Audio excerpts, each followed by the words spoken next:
Hi everyone, I am Dr. Navneet, a homeopathic physician practicing in Phase 3-1 Mohali.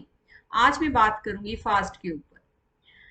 आजकल नवरात्रों के रमजान के फास्ट चल रहे हैं। तो ये जो फास्ट होता है, फास्ट का मतलब है कुछ नहीं खाना और कुछ सिलेक्टिव चीजें खाना। ये जो चेंज ऑफ वेदर पे नवरात्रों के फास्ट रखे जाते हैं, तो इसका एक साइंटिफिक रीजन है।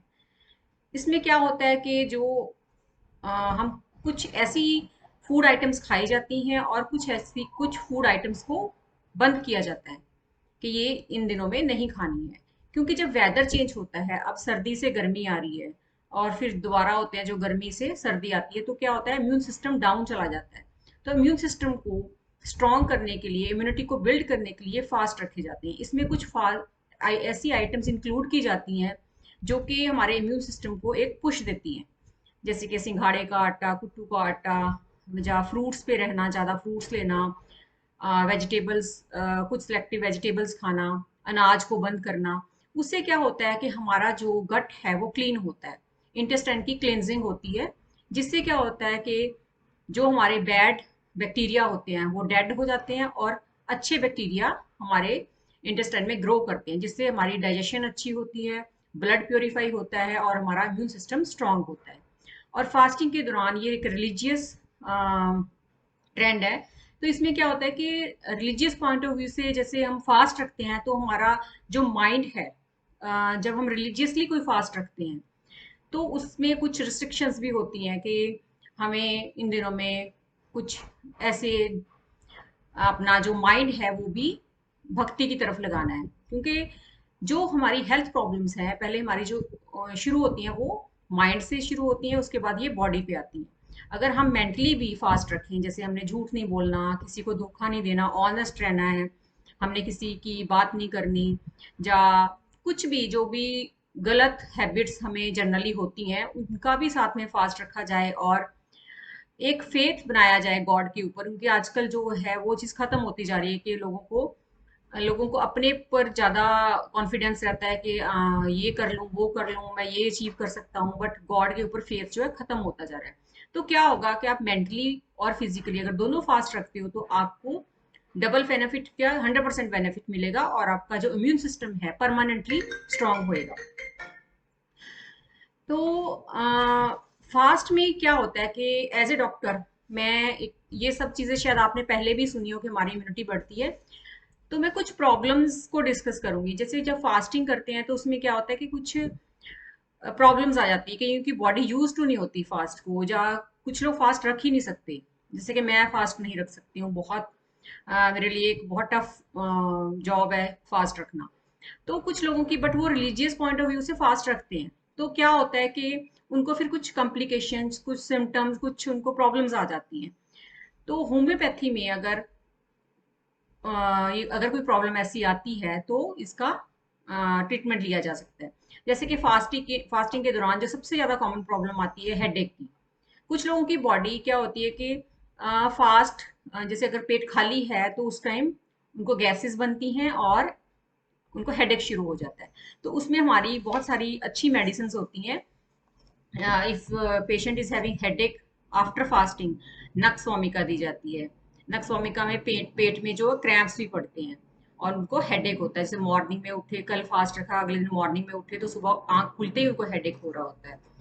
और इसके अलावा जो मेडिसिन है फॉस्फोरस, ये बहुत अच्छा काम करती है। इसमें क्या होता है कि हेडेक होता है, जैसे ही कुछ खा लिया हेडेक को रिलीफ मिलता है, जब कोई ठंडी चीज ले ली तो हेडेक को रिलीफ मिलता है।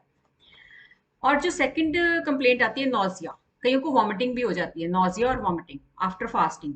उसमें जो मेडिसिन जाती हैं, जैसे क्या होता है कि कुछ लोग करते हैं कि काफी लंबा टाइम भूखा रहते हैं और एकदम से कुछ खा लेते हैं, कुछ हैवी खा लिया, कुछ नट्स खा लिए, या कुछ भी ऐसे जो सिंघाड़े का, कुट्टू का आटा है, वो थोड़ा सा उनको डाइजेस्ट नहीं होता, उनकी डाइजेशन वीक होती है। तो उसमें उनको नौजिया होना शुरू हो जाता है, उसके बाद वॉमिटिंग भी शुरू हो जाती है। तो उसके अंदर जो मेडिसिन दी जाती है, पल्सेटिला दी जाती है, पल्सेटिला एंड सीपिया। सीपिया में तो क्या होता है कि जो फूड की खुशबू है, अगर उसी से नौजिया शुरू हो जाता है। और पल्सेटिला में होता है कि कुछ हैवी खा लिया, जैसे पकौड़े खाते हैं लोग, सिंघाड़े के आटे के पकौड़े, ऐसे कुछ आइटम्स खाई जाती हैं। तो उसके बाद उनको नौजिया वॉमिटिंग हो जाए तो पल्सेटिला देते हैं। पल्सेटिला में जो थर्स्ट नहीं होती है, प्यास बिल्कुल नहीं होती और टंग बिल्कुल वाइट हो जाती है, और इसके अंदर हम कलकेरिया काप भी देते हैं और लाइकोपोडियम। लाइकोपोडियम में गैस बनती है, पेट फूल जाता है, गैस पास होने से थोड़ा बहुत आराम मिलता है। और कई बार क्या होता है कि जो फास्टिंग के दौरान पेशेंट जो लोग होते हैं उनको वीकनेस बहुत आती है कि वो जो फास्ट टॉलरेट ही नहीं कर पाते, उनको इतनी वीकनेस आती है, चाहे फ्लूइड इनटेक भी हो, फ्रूट्स भी ले रहे हैं, बट वीकनेस बहुत आती है। तो उस केस में हम आर्सेनिक और कार्बोवेज देते हैं अकॉर्डिंग टू सिम्टम्स। क्योंकि देखो एक जो मेडिसिन होम्योपैथी में होती है जो बिल्कुल पेशेंट के सिम्टम के साथ मैच करेगी हम वही देंगे। हमारे पास फास्टिंग के बैड इफेक्ट्स के लिए या फास्टिंग के दौरान कॉम्प्लिकेशंस के लिए 100 ऑफ मेडिसिन है, हमें उसमें से पेशेंट की सिम्टोमेटोलॉजी के लिए के अकॉर्डिंगली एक मेडिसिन सेलेक्ट करनी है। और कईयों को बर्निंग पेन हो जाता है स्टमक में आफ्टर फास्टिंग, उसमें ग्रेफाइट्स और जिंक दी जाती है, बहुत अच्छा काम करती है। और कईयों को क्रैम्प्स पड़ते हैं स्टमक में, अब्डोमन में, ड्यूरिंग फास्टिंग और आफ्टर फास्टिंग, उसमें कलकेरिया का बहुत अच्छा काम करती है। तो इस तरह से काफी प्रॉब्लम, जैसे कईयों को चक्कर आते हैं, वो मतलब उनको गैसेस की वजह से जब वैसे चक्कर आते हैं ड्यूरिंग फास्टिंग, तो उसमें सल्फर आयोड दी जाती है। तो इस तरह से अकॉर्डिंग टू सिम्टम्स हम मेडिसिन देते हैं। जो भी अगर आपको ऐसा कोई सिम्टम आता है ड्यूरिंग फास्टिंग, तो आपको होम्योपैथी की हेल्प लेनी चाहिए। अपने आप ये सेल्फ मेडिकेशन नहीं करनी, क्योंकि डॉक्टर ही डिसाइड कर सकता है कि कौन सी पोटेंसी, कौन सी आपको मेडिसिन जाएगी according to your symptoms, according to your vitality, according to your weakness level. वो मेडिसिन जो दी जाएगी वो आपको ठीक करेगी। तो ये एज ए डॉक्टर मेरा था कि आपको बताऊं कि अगर आपको कुछ ऐसी कॉम्प्लिकेशंस आ रही हैं ड्यूरिंग फास्टिंग और आफ्टर फास्टिंग, तो आप प्लीज़ होम्योपैथी की हेल्प लीजिए।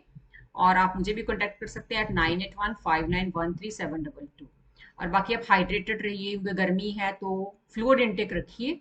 और जो जैसे भी सॉल्ट का इंटेक है, इसमें सेंधा नमक खाना वो वैसी बॉडी के लिए बहुत अच्छा होता है, तो उसका इंटेक रखिए।